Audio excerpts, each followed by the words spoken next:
فاسألوا أهل الذكر إن كنتم لا تعلمون بالبينات والزبر. السلام عليكم ورحمة الله وبركاته. الحمد لله والصلاة والسلام على رسول الله وعلى آله وأصحابه ومن والاه. সম্মানিত দর্শক ভাই এবং বোনেরা, আপনাদের সবাইকে স্বাগত জানাচ্ছি জানতে চাইয়ের আজকের এই লাইভ অনুষ্ঠান থেকে। আমরা বেশ কিছুদিন উপস্থিত ছিলাম না, ফলে বেশ কয়েক সপ্তাহ আমরা জানতে চাইয়ের এই লাইভ সেশন করতে পারিনি, আন্তরিকভাবে সেজন্য দুঃখিত। আজকে আমরা 153তম সেশনে উপস্থিত হয়েছি এবং আমরা আশা করছি আপনাদের করা বহু প্রশ্ন থেকে কিছু গুরুত্বপূর্ণ প্রশ্নের আমরা উত্তর দেব। আল্লাহর কাছে তৌফিক কামনা করছি। শুরুতেই আমরা বর্তমান সমসাময়িক বিষয় নিয়ে আপনাদের এক দুটো প্রশ্ন নেব এবং তারপর একাডেমিক প্রশ্নগুলো নেব। যুদ্ধের দামামা বেজে উঠেছে। ইরান ইসরায়েলের যুদ্ধ বর্তমান সময়ের সবচেয়ে আলোচিত বিষয়। এ সম্পর্কিত বেশ কিছু প্রশ্ন এসেছে। শাহনাওয়াজ শেখ একটি প্রশ্ন করেছেন, বলেছেন সমসাময়িক প্রেক্ষাপটে ইরান ও ইসরায়েলের যুদ্ধ চলছে, এই যুদ্ধে মুসলিমদের অবস্থা কীরকম হবে, মুসলিমরা এই যুদ্ধটাকে কিভাবে নেবে বা কিভাবে নেওয়া উচিত? বোধ করি জনাব শাহনওয়াজ আপনি সেটা এখানে মেন করেছেন। প্রশ্নটা ছোট, বাট এই প্রশ্নের উত্তরে আমার মনে হয় বেশ কিছু জিনিস আমাদেরকে হাইলাইট করতে হবে। প্রথমত, ইরান ইসরায়েলের যুদ্ধ শুরু করেছে ইসরায়েল, এবং সে যুদ্ধনীতি এবং বর্তমান বিশ্বের জাতিসংঘের সকল নীতি লঙ্ঘন করে তারা ইরানের উপর হামলা চালিয়েছে এবং ইরানের নেত্রী পর্যায়ের বা বিজ্ঞানীদের তারা হত্যা করেছে এবং তাদের উপর ব্যাপকভাবে বোমা হামলা করেছে। এভাবেই যুদ্ধটা ইসরায়েল চাপিয়ে দিয়েছে। ইরান তার উত্তর দিয়েছে। পরবর্তীতে আজকের একদম তাজা খবর হচ্ছে আমেরিকাও ইরানের উপর আক্রমণ করেছে।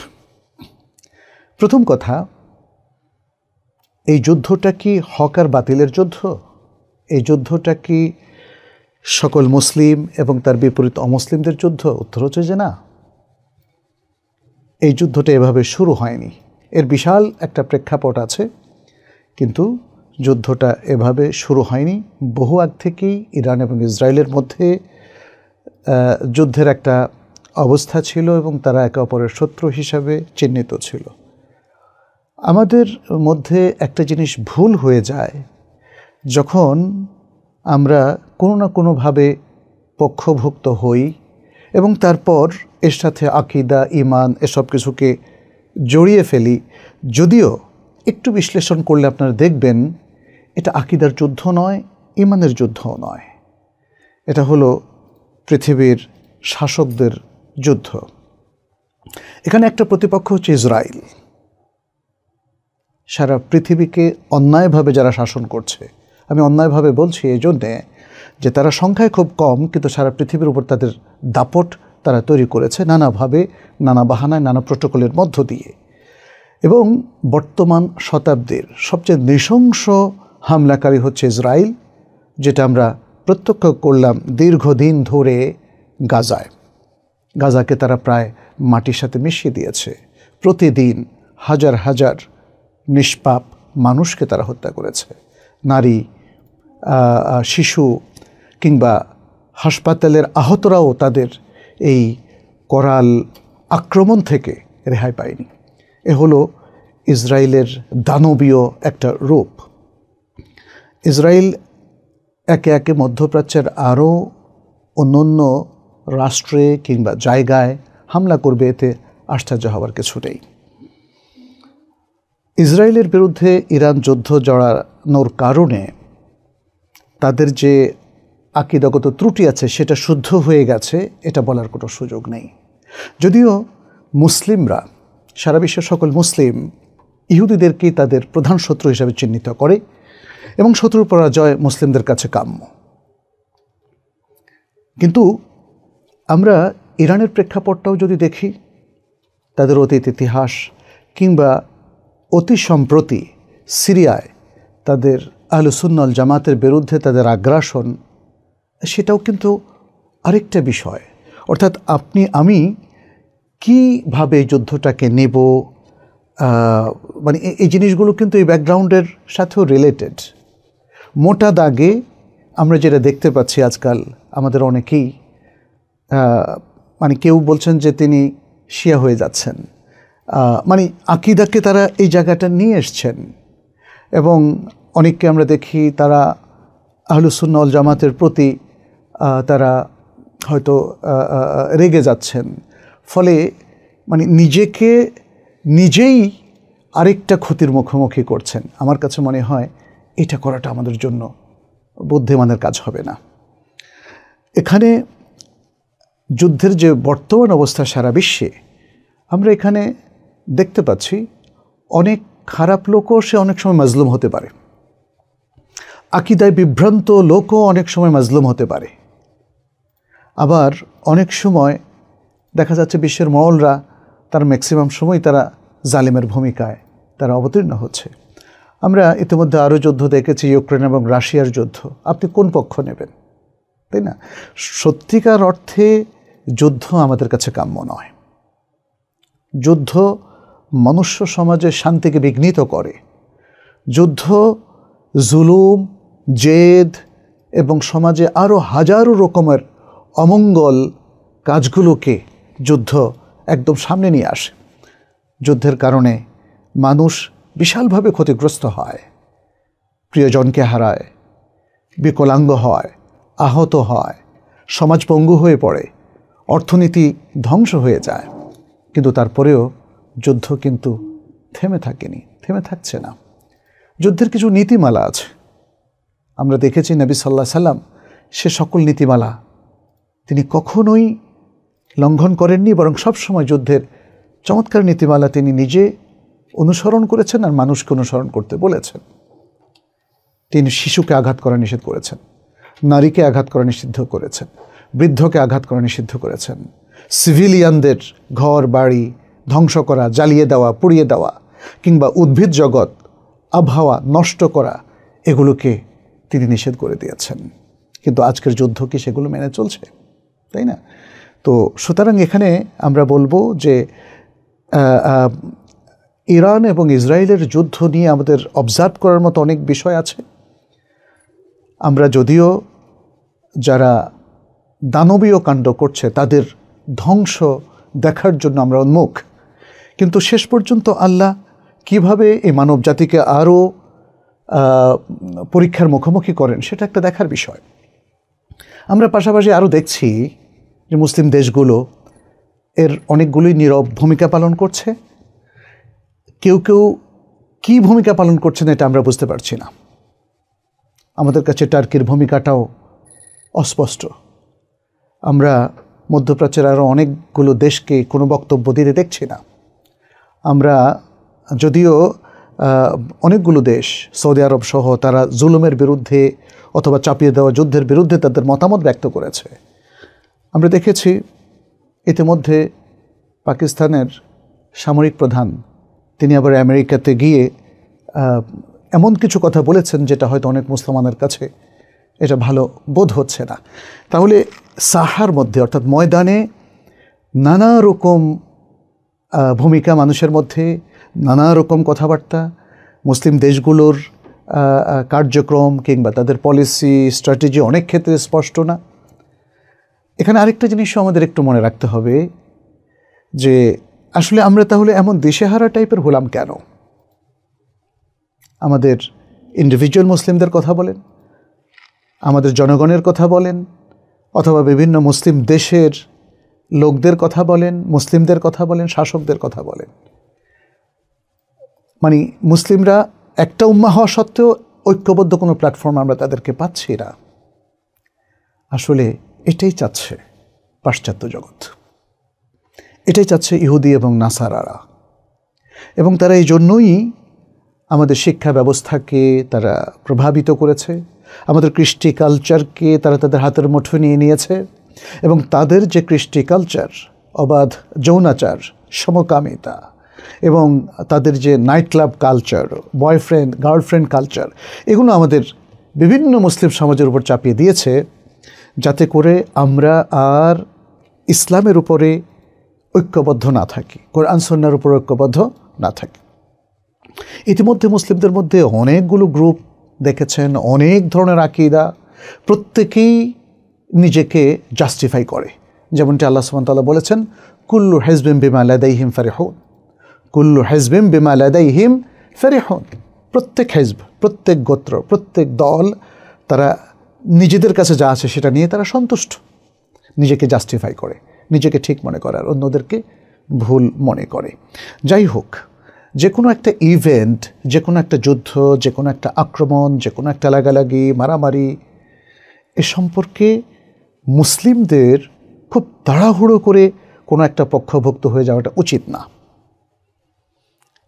আমরা যদিও দেখেছি ইসরায়েল ইরানের উপর আক্রমণ করেছে, কিন্তু আবার কিছুকাল আগে ইরানও তো সিরিয়াতে বাশার আল আসাদের পক্ষভুক্ত হয়ে লক্ষ লক্ষ সুন্নি মুসলিমকে হত্যার কারণ হয়ে দাঁড়িয়েছিল, তাই না? এই মুহূর্তে আসলে এত সব হিসাব কষে আমি কিংবা আপনি, আমরা কি কোনো প্রভাবক হিসাবে আত্মপ্রকাশ করতে পারবো? পারবো না। আমরা দেখছি, পর্যবেক্ষণ করছি, সর্বাবস্থায় মুসলিমকে মনে রাখতে হবে তাকে হকের পক্ষে থাকতে হবে। সারা পৃথিবীতে যদি যুদ্ধের দামামা বেজে ওঠে আর মানুষ একে অপরকে খুন করতে থাকে, বোমাবাজি করতে থাকে, আমাকে আপনাকে কি করতে হবে? আমাকে আপনাকে এক আল্লাহর প্রতি ঈমানকে ধরে রাখতে হবে।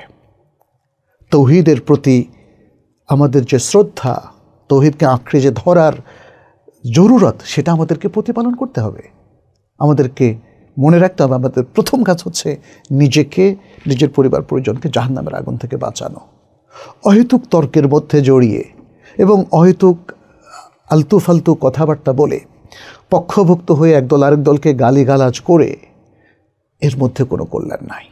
আমি আমাদের দর্শক ভাই বোনদেরকে বলবো, মাথা ঠান্ডা রাখুন, অবজার্ভ করুন, আর নিজের ঈমানকে হারাবেন না, বিশুদ্ধ আকীদাকে বর্জন করবেন না। কার প্রতি অভিমান করে আপনি শিয়া হয়ে যাবেন বলেন তো? কার প্রতি অভিমান করে আপনি তাওহীদ থেকে বের হয়ে যাবেন, আহলুস সুন্নাহ ওয়াল জামাতের আকীদা থেকে বের হয়ে যাবেন? আহলুস সুন্নাহ ওয়াল জামাতের বহু মানুষ অনেকেই অসহায় অবস্থায় আছেন। মানে কেউ কেউ যদি আপনি মনে করছেন চুপ করে আছেন, হয়তো উনি চুপ করে নেই। আর চুপ করা মানে কি? আর চুপ না করা মানে কি? এটাও তো একটা ব্যাখ্যা বিশ্লেষণের দাবি রাখে। আজকে যারা ফেসবুকে অনেক গরম গরম কথা বলছেন, তারা কি তাহলে যুদ্ধের কোনো একটা পার্ট? তারা কি যুদ্ধ করছেন? তারা কি যুদ্ধের পক্ষভুক্ত কোনো ব্যক্তি? না। আমি আশা করব ইরান ইসরায়েলের এই যুদ্ধকে নিয়ে, অবশ্যই যুদ্ধকে আমরা ঘৃণা করব, জুলুমকে আমরা ঘৃণা করব। আমরা মাজলুমের পক্ষে আমাদের অবস্থানকে আমরা ঘোষণা করব। যদিও মনে রাখবেন, মাজলুম অমুসলিমও হতে পারে, মাজলুম এমন ব্যক্তিও হতে পারে যার আকীদা শুদ্ধ নেই। এটা মানবিক কারণে, এটা মানবিক কারণে। গাজাতে যখন ইহুদিদের হাতে মুসলিমদের এই হত্যাকাণ্ড, জেনোসাইড হয়েছে, আমরা তাদের প্রত্যেকের, এই মাজলুমদের পক্ষে আমাদের কথা বলেছি। কিন্তু আমরা তো যারা নিহত হয়েছে এদের প্রত্যেকের আকীদাকে তো আমরা খুঁটিয়ে দেখার অথরিটি না। এটা আল্লাহ দেখবেন, আল্লাহ দেখবেন।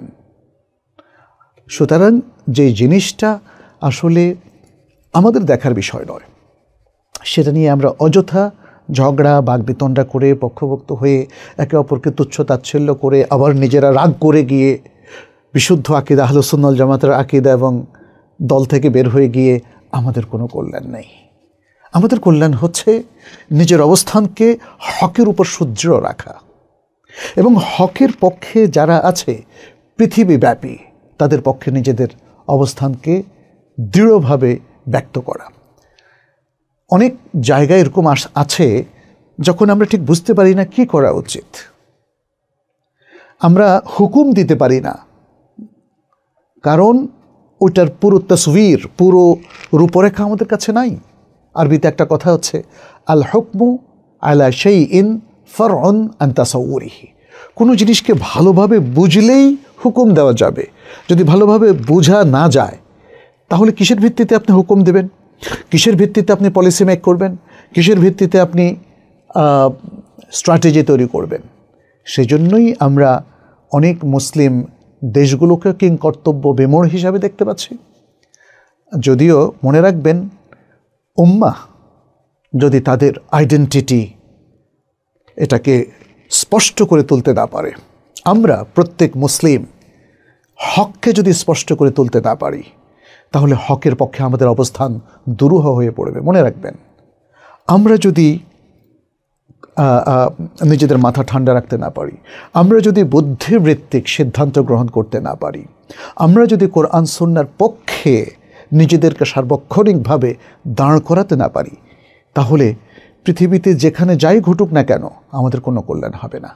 আর যদি আমরা হকের পক্ষে থাকি, তাহলে কল্যাণ শেষ পর্যন্ত আহলুল হকের পক্ষেই থাকবে। আর আপনারা তো জানেন যে যুদ্ধ তো শুধুমাত্র যে শিয়া এবং ইহুদিদের মধ্যে হয়েছে এমনটা না, খ্রিস্টানদের মধ্যে যুদ্ধ হয়েছে, তাই না? হিটলার ও ইহুদিদের বিরুদ্ধে যুদ্ধ করেছিল, বিশাল হত্যাকাণ্ড।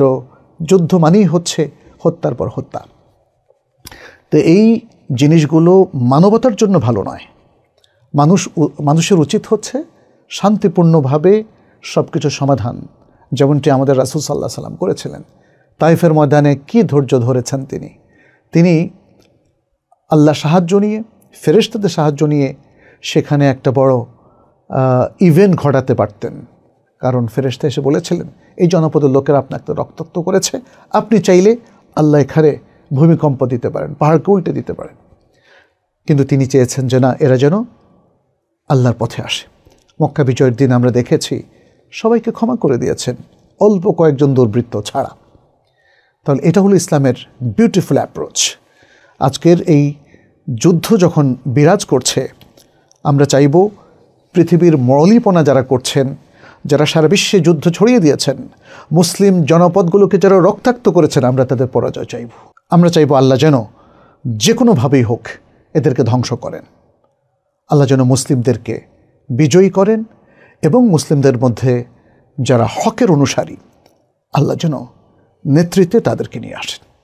এতটুকু কথাই আমি এই প্রশ্নের উত্তরে বলবো, কারণ খুব মোটা দাগে ছোট্ট করে উত্তর দিলে অনেকের কাছেই জিনিসটা স্পষ্ট হবে না। আশা করছি আমাদের কি স্ট্যান্ড হওয়া উচিত সেটা আপনাদের কাছে কিছুটা হলেও স্পষ্ট হয়েছে, এবং এখানে আরও হয়তো ব্যাখ্যা বিশ্লেষণ প্রয়োজন আছে। আমরা আমাদের বিজ্ঞ স্কলারগণ এ বিষয় নিয়ে যা বলেন, আমরা তাদের কথাও শুনে হয়তো আমাদের করণীয় নির্ধারণ করতে পারবো। দ্বিতীয় প্রশ্নটিও এসেছে একই বিষয় সম্পর্কে, তবে একটু ভিন্ন মাত্রিক প্রশ্ন এটি। একজন ভাই জাহিনুর ইসলাম প্রশ্ন করেছেন, প্রিয় শেখ, বর্তমানে মুসলিম সমাজে প্রায় সকল মুসলিম নামাজ, রোজা, হজ, যাকাতের মাসালা মাসাইল সম্পর্কে আপনাদের জিজ্ঞেস করে তা জেনে নেয়, কিন্তু এদের বড় একটি অংশ যুদ্ধ, জিহাদ, শিয়া সুন্নি সম্পর্কে আপনাদের অভিমত পছন্দ করে না।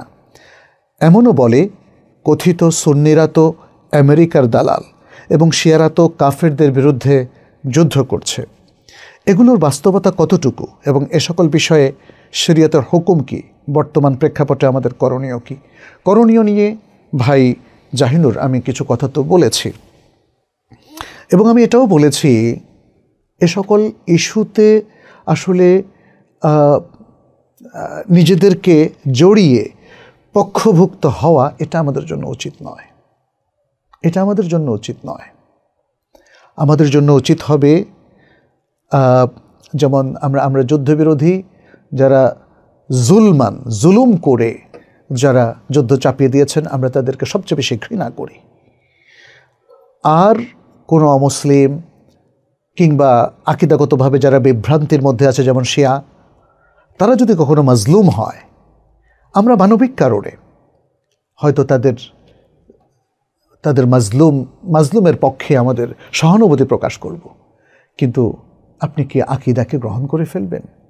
একজন মানুষ খুব অসহায়, বিভ্রান্ত আকিদার মানুষ, সে অসহায় অবস্থায় দেখে আপনি কি বলবেন, আহারে কি অসহায় ব্যক্তি, আমি তার আকিদা গ্রহণ করে ফেলব? একজন মানুষকে একদল দুর্বৃত্ত এসে নৃশংসভাবে প্রহার করল, অথচ সে হয়তো মুতাজিলা আকীদার, সে আল্লাহর আসমা সিফাতকে মানে না। আপনি করবেন, আরে লোকটাকে দুর্বৃত্তরা এমন প্রহার করলো, আমি তাহলে সে যে আল্লাহর আসমা সিফাতকে মানে না, আমি সেটা মেনে নেব। এটা কি হতে পারে? এটা কখনো হতে পারে না। আমরা পৃথিবীর সকল মজলুম জনতার প্রতি সহানুভূতি ব্যক্ত করছি এবং সকল জালিমের বিরুদ্ধে আমাদের অবস্থান এবং তাদের প্রতি ঘৃণা ব্যক্ত করছি, কিন্তু আমরা মজলুম হলেই তার ভুল ধারণাগুলো, ভুল অভ্যাসগুলো, ভুল আমলগুলো, ভুল চর্চা এবং অনুশীলনগুলোকে আমরা গ্রহণ করব না। এটাই হচ্ছে ইনসাফের দাবি এবং এভাবেই যদি আমরা আমাদের স্ট্যান্ডটাকে ক্লিয়ার করতে পারি তাহলে আমরা কখনো পথ হারাবো না। আমি বারবার বলেছি, আবেগ দিয়ে সব কিছুকে বিচার করবেন না। আবেগটাকে কন্ট্রোল করতে হবে আকল দিয়ে, আর আকলটাকে কন্ট্রোল করতে হবে এলেম দিয়ে। এলেম তো আল্লাহ তাআলা আমাদেরকে ভরপুর করে দিয়েছেন, কোরআন এবং সুন্নাহর এলেম একদম এক্স্যাক্টলি এলেমগুলো তেমনই আছে যেমনটি রাসূল সাল্লাল্লাহু আলাইহি ওয়াসাল্লামের উপর নাজিল হয়েছিল। অতএব এই এলেম দিয়ে আমাদের আকলটাকে সবসময় নিয়ন্ত্রিত রাখবেন, আর এলেম সমৃদ্ধ অথবা এলেম দ্বারা আলোকিত আকল দিয়ে আবেগটাকে নিয়ন্ত্রণে রাখবেন। তাহলে আমরা পথ হারাবো না। আমরা ইনশাআল্লাহ এই পদ্ধতির মধ্য দিয়ে আমাদের সঠিক করণীয়টা আমরা নির্ধারণ করতে পারব। এবার কিছু একাডেমিক প্রশ্ন নিচ্ছি আপনাদের করা অনেকগুলো প্রশ্ন থেকে। মোহাম্মদ ইসমাইল প্রশ্ন করেছেন, ছোট বাচ্চাদের বদনজর ও শারীরিক অসুস্থতা থেকে রক্ষার আমল কি? নবী সাল্লাল্লাহু আলাইহি সাল্লাম বদনজর থেকে রক্ষা পাওয়ার জন্য অনেক সুন্দর সুন্দর আমল তিনি শিখিয়েছেন। ছোট বাচ্চাদের জন্য কিভাবে রুকিয়া করে আমরা তাদেরকে প্রোটেকশন দেব সেটাও নবী সাল্লাল্লাহু আলাইহি সাল্লাম শিখিয়েছেন। ইমাম বুখারী ইবনে আব্বাস রাদিয়াল্লাহু তাআলা আনহুমা থেকে বর্ণনা করছেন, ইবনে আব্বাস রাদিয়াল্লাহু তাআলা আনহুমা বলেন যে নবী সাল্লাল্লাহু আলাইহি ওয়াসাল্লাম হাসান এবং হুসাইন রাদিয়াল্লাহু তাআলা আনহুমা, তার দুই প্রিয় দৌহিত্র, তাদেরকে তিনি একটা দোয়া দিয়ে তাদের প্রোটেকশনটা নিতেন। এটাকে এভাবে বলেছেন, ইউআউযু আল হাসান আল হুসাইন ওয়া ইয়াকুল, তিনি বলতেন তোমাদের বাবা, তোমাদের দুজনের বাবা বলতে তিনি ইব্রাহিম আলাইহিস সালামের কথা বুঝিয়েছেন, যে ইব্রাহিম আলাইহিস সালাম তার দুই পুত্র ইসমাইল এবং ইসহাককে এভাবেই আল্লাহর আশ্রয়ের দোয়া দিয়ে তাদেরকে প্রোটেকশনটা দিতেন। কি সেই দোয়া? আউযু বিকালিমাতিল্লাহি তাম্মাহ মিন কুল্লি শায়তানিন ওয়াহাম্মাহ ওয়া মিন কুল্লি আইনিন লাম্মাহ। এটা পড়ে রাসূল সাল্লাল্লাহু আলাইহি সাল্লাম হাসান এবং হুসাইনকে প্রোটেকশন দিতেন, দোয়া দিতেন। আর একই দোয়া এটা ইব্রাহিম আলাইহিস সালাম তার দুই পুত্র ইসমাইল এবং ইসহাককে দিতেন। এর অর্থ কি? অর্থ হলো আল্লাহর পরিপূর্ণ বাণীসমূহের আশ্রয় নিচ্ছি প্রত্যেক শয়তান থেকে এবং প্রত্যেক বিষধর প্রাণী থেকে এবং প্রত্যেক ওই চক্ষু থেকে যে চক্ষু বদনজর দেয়। তাইলে প্রত্যেক বদনজর চক্ষু থেকে আল্লাহর আশ্রয় তোমাদেরকে আমি প্রদান করছি, অর্থাৎ তোমাদেরকে আল্লাহর আশ্রয়ে নিয়ে যাচ্ছি। তাহলে এটা খুব চমৎকার দোয়া, যেটা রাসূল সাল্লাল্লাহু আলাইহি সাল্লাম তিনি করতেন। ইবনে হাজার বলেন, হাম্মা মানে হচ্ছে আসলে বিষাক্ত যে প্রাণী, আর মিন কুল্লি আইনিন লাম্মা মানে হচ্ছে বদনজরযুক্ত চোখ, এগুলো থেকে। এখন আমরা দেখি যে নবী সাল্লাল্লাহু আলাইহি সাল্লামের চর্চার মধ্যে আরও বেশ কয়েক ধরনের রুকিয়া আছে। কি রুকিয়া সেটা একটু আপনাদের সামনে সংক্ষেপে বলছি। একটা হলো আল মুআউযিযাতাইন, এগুলো পড়া, কুল আউযু রাব্বিল ফালাক, কুল আউযু বিরাব্বিন নাস। এই দুটো সূরাকে আল মুআউযিযাতাইন বলা হয়, কারণ এগুলো আউযু দিয়ে শুরু হয়েছে এবং এগুলো পাঠ করে আল্লাহর আশ্রয় নেওয়া হয়। দ্বিতীয় হচ্ছে এই দুটো সূরা পাঠ করে বা পাঠ করার সময় শরীর মোছা, হাতের মধ্যে পাঠ করে শরীর মোছা। আরেকটা রুকিয়া হচ্ছে এই হাতের মধ্যে পাঠ করে সেখানে অল্প কিছু এভাবে একদম থুথু দলা পাকিয়ে মারবে এমন না, অল্প থুথু করে সেটা দিয়ে যতটুকুতে দুই হাত যায় সেটা মুছে নেওয়া এবং বিশেষ করে ঘুমের সময় সে কাজটি করা। অথবা আরেকটা রুকিয়া হতে পারে এই দুটো সূরা পড়ে পানির মধ্যে ফুঁ দেওয়া এবং সে পানি খাওয়া, এবং এই দুটো সূরা পানির মধ্যে পড়ে সে পানি শরীরে মাখা অথবা সে পানি দিয়ে গোসল করা, এগুলো নবী সাল্লাল্লাহু আলাইহি সাল্লাম থেকে সাব্যস্ত হয়েছে। যেমন আবু সাঈদ খুদরি রাদিয়াল্লাহু তাআলা আনহু তিনি বলেন, কানা রাসূলুল্লাহ সাল্লাল্লাহু আলাইহি ওয়াসাল্লাম ইয়াতাআওয়াযু মিনাল জান্নি ওয়া আইনিল ইনসানি হাত্তা নাযালাতিল মুআউযিযাতান। নবী সাল্লাল্লাহু আলাইহি ওয়াসাল্লাম জিন এবং মানুষের এই বদচক্ষু থেকে আল্লাহর কাছে আশ্রয় নিতেন। এরপর যখন আল মুআউযিযাতান দুটো সূরা নাজিল হলো, তখন কি করলেন তিনি? ফালাম্মা নাযালাতা আখাযা বিহিমা ওয়া তারাকা মা সিওয়াহুমা, তখন তিনি এই দুটো সূরা গ্রহণ করলেন এবং এগুলো দিয়ে নানা ধরনের আমল তিনি করলেন, যেটা অন্য অন্য রিওয়ায়াত দ্বারা বোঝা যায়, এবং অন্য আমলটা তিনি তরক করলেন। আগে যে আমলটা করতেন সেটা তরক করলেন। শেখ আলবানী সহিহ আত-তিরমিজির মধ্যে হাদিসটাকে সহিহ বলেছেন। এখানে আমরা যেটা বললাম যে নবী সাল্লাল্লাহু আলাইহি ওয়াসাল্লাম দুটো সূরা হাতের মধ্যে পড়ে একটু থু থু করে যে তিনি ঘুমের আগে মুছতেন, সেটাও কিন্তু হাদিস দ্বারা সাব্যস্ত হয়েছে। আয়েশা রাদিয়াল্লাহু তাআলা আনহা থেকে বর্ণিত, তিনি বলেন রাসূল সাল্লাল্লাহু আলাইহি ওয়াসাল্লাম যখন বিছানার আশ্রয় নিতেন, বিছানায় যেতেন, নাফাসা ফি কাফাইহি বিকুল হুয়াল্লাহু আহাদ, তিনি তার দুই কাফ, এই দুই হাতের মধ্যে তিনি প্রথমে কুল হুয়াল্লাহ পড়তেন, তারপরে অবিল মুআউযিযাতাইন এবং অবিল মুআউযিযাতাইন জামিআন কুল আউযু বিরাব্বিল ফালাক কুল আউযু বিরাব্বিন নাস, এই দুটো পড়তেন। সুম্মা ইয়ামসাহু বিহিমা ওয়াজহাহু, এরপর এই দুই কাফ দিয়ে তিনি প্রথমে তার মুখমণ্ডল মাসে করতেন। ওয়ামা বালাগাত ইয়াদাহু মিন জাসাদিহি, এবং তার এই দুই হাত পরবর্তীতে শরীরের যত জায়গায় যায়, তিনি তত জায়গায় মাসে করতেন। কালাত আয়েশা, আয়েশা বললেন, ফালাম্মা ইশতাকা কানা ইয়ামুরুনি আন আফআলা যালিকা বিহি, যখন তিনি নিজে অসুস্থ হয়ে গেলেন তখন তিনি আমাকে নির্দেশ দিলেন আমিও যেন এভাবে করে তার হাত মুছে দেই। তাহলে বোঝা গেল যে এর মধ্যে অনেকগুলো দলিল, এটা সহিহ বুখারীর হাদিস। আর এছাড়াও আছে সকাল সন্ধ্যার যে আদকারগুলো আছে, আমাদের সন্তানদেরকে সেগুলো মুখস্থ করিয়ে দেওয়া, নিজেরাও পড়ে আল্লাহর কাছে প্রোটেকশন নেওয়া। দ্বিতীয় আরেকটা প্রশ্ন এসেছে, বলেছেন আমি একজন জেনারেল স্টুডেন্ট, আমার একাডেমিক পড়ায় মন বসে না, আমি অনলাইনে অনেক সময় ধরে স্কলারদের ওয়াজ শুনি, দয়া করে আমাকে নাসিহা করুন।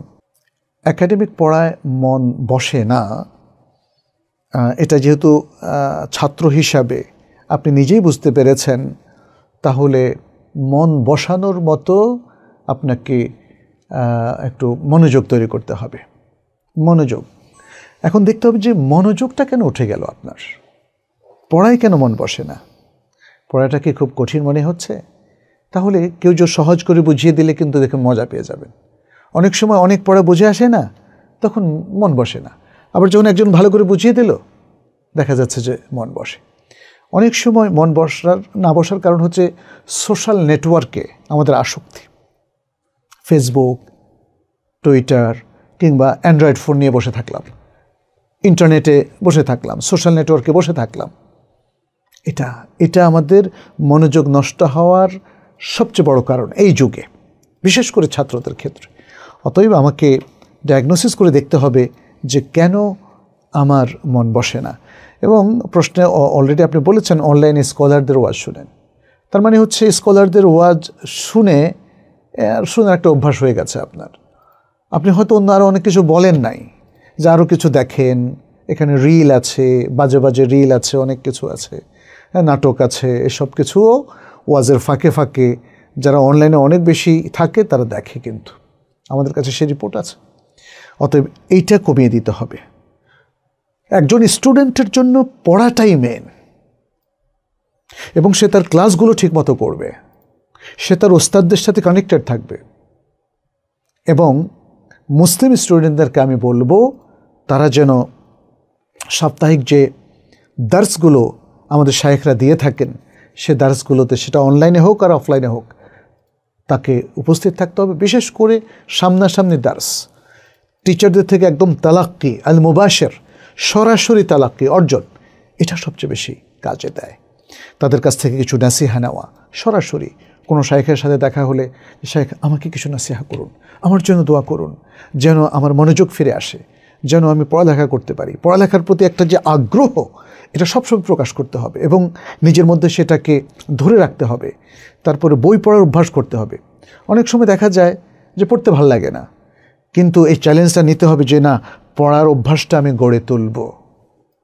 অনেক সময় দেখা যায় যে কঠিন বইগুলো পড়তে ইচ্ছে করে না, যদিও সেটা হয়তো পরীক্ষায় আসবে, কিন্তু তাইলে যেগুলো পড়তে ভালো লাগে, যেমন ইতিহাসের বই, সিরাতুন নবী সাল্লাল্লাহু আলাইহি সাল্লাম, হাদিসের বই, ছোট ছোট হাদিস আমি অর্থ পড়লাম, হ্যাঁ, তাহলে এইভাবে পড়ার অভ্যাসটা গড়ে তুলতে হবে।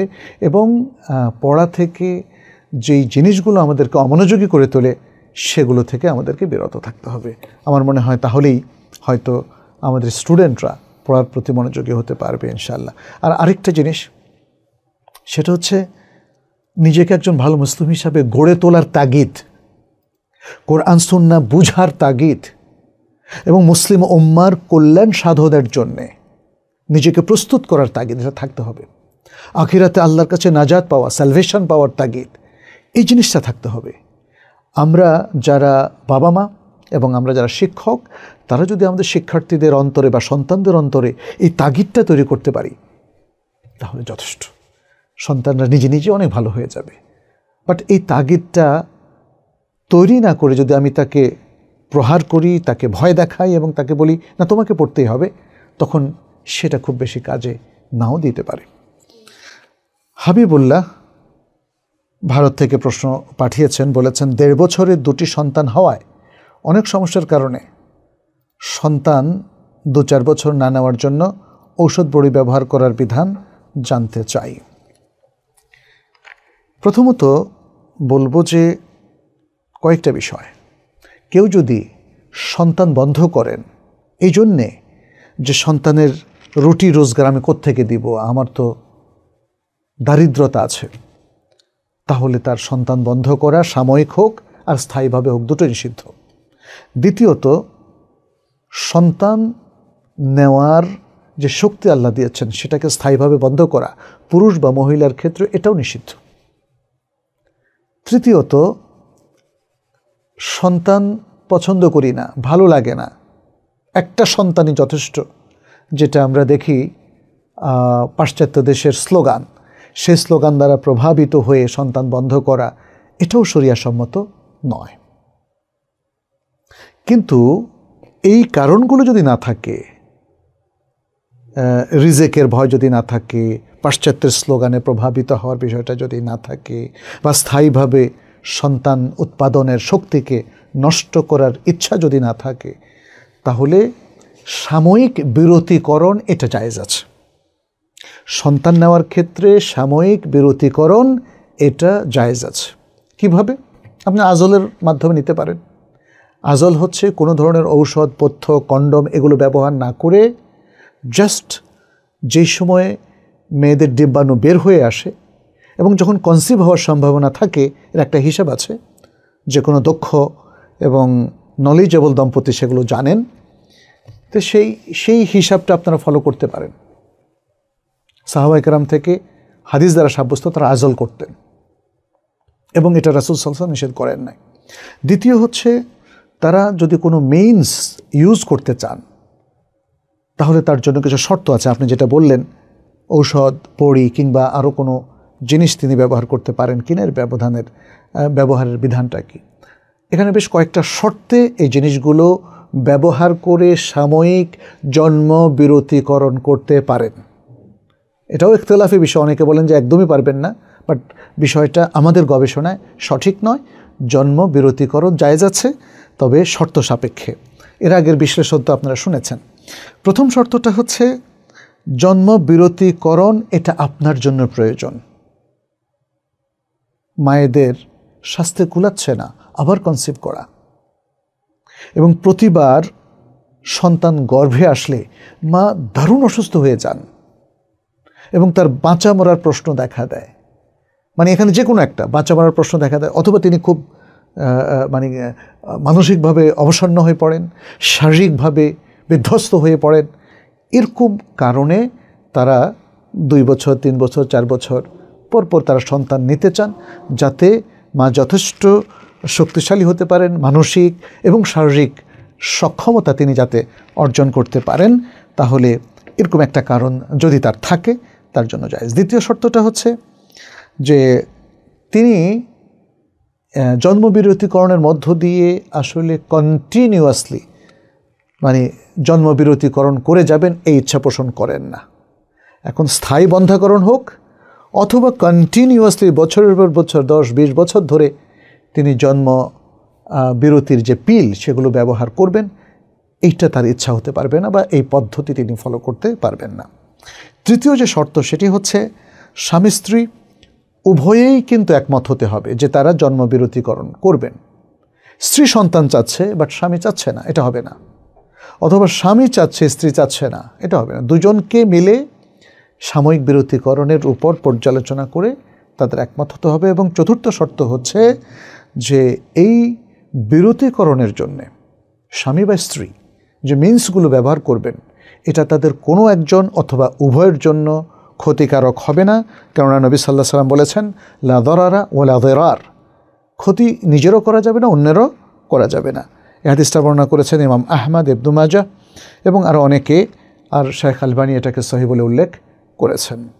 তো এই শর্তগুলো যদি পাওয়া যায় তখন আমাদের দম্পতিগুলো তারা সাময়িকভাবে কিছুকাল জন্মবিরতিকরণ করতে পারবেন প্রয়োজন অনুযায়ী।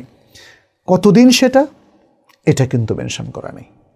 এটা 6 মাস হতে পারে, 1 বছর হতে পারে, 2 বছর হতে পারে, কিংবা কারো কারো ক্ষেত্রে আরেকটু বেশিও হতে পারে। যেহেতু শরিয়া এখানে কোনো বাধা ধরা নিয়ম দেয়নি, তাহলে আমরা বলবো খুব অল্প সময়ের জন্য যদি বিরতিকরণ জায়েজ হয় তাহলে একটু বেশি সময়ও কারো কারো লাগতে পারে, অতএব সে বিরতিকরণ তার জন্য জায়েজ হবে। পারভেজ টপি বলেছেন বর্তমানে সরকার জিএফের সুদকে লভ্যাংশ হিসাবে ঘোষণা করেছেন, এখন কি এটাকে গ্রহণ করা যাবে? ভাই পারভেজ, কোনো হারাম জিনিসকে আপনি নাম যদি ভিন্ন একটা সুন্দর নামকরণ করেন তাহলে সেটা হালাল হয়ে যাবে না। সুদকে প্রফিট ঘোষণা করলেই সুদ হালাল হবে না। সুদ সুদই, সুদের যে বৈশিষ্ট্য আছে সেটা সম্পর্কে আমরা জানি। রিবান নাসিয়া, রিবাল ফাদল, ব্যাংকের যে ট্রানজ্যাকশানে সেখানে রিবা আছে। লোন নিয়ে যদি কেউ শর্ত করেন যে আমাকে প্রফিট সহ দিতে হবে, এই প্রফিটটা সুদ। সুতরাং সুদ চিহ্নিত, কোরআন সুন্নাহ দ্বারা সুদ চিহ্নিত। নবী সাল্লাল্লাহু আলাইহি ওয়াসাল্লাম এই সুদকে বিদায় হজের ভাষণে একদম কিয়ামত পর্যন্ত রহিত করে দিয়েছেন। অতএব সুদকে কেউ যদি লভ্যাংশ হিসাবে ঘোষণা করেন তাতে সুদ জায়েজ হবে না এবং এই টাকা গ্রহণ করা যাবে না।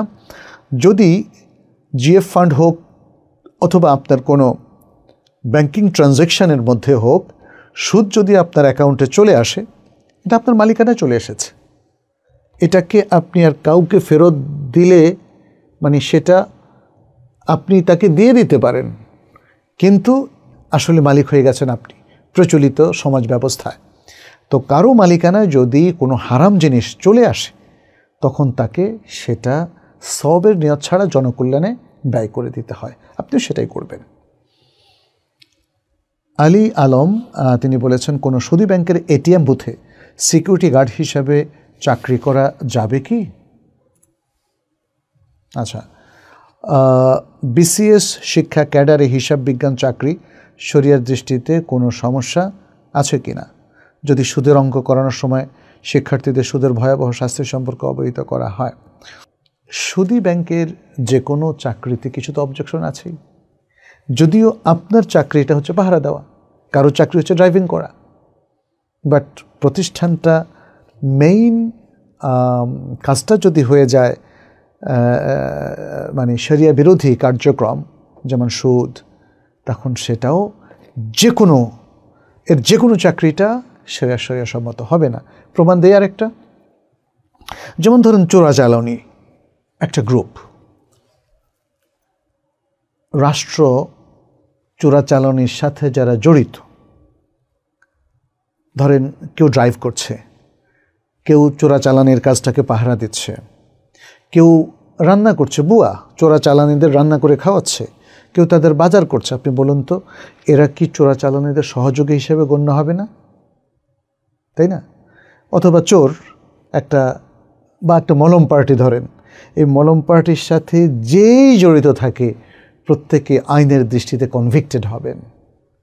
তাহলে আল্লাহ সুবহানাহু ওয়া তাআলা যে কাজগুলোর চর্চাকে হারাম করে দিয়েছেন, সেই কাজগুলো যদি কোনো সুদী ব্যাংক বলেন বা প্রতিষ্ঠান বলেন অথবা অর্থনৈতিক প্রতিষ্ঠান বলেন, ফিনান্সিয়াল ইনস্টিটিউশন বলেন, তাদের মেইন কাজ হয় অথবা তাদের মেইন রেভিনিউ সেই সুদের মাধ্যমে আসে, তাহলে তাদের সকল চাকরির ক্ষেত্রে সেম অবজেকশন আল্লাহর পক্ষ থেকে থাকবে।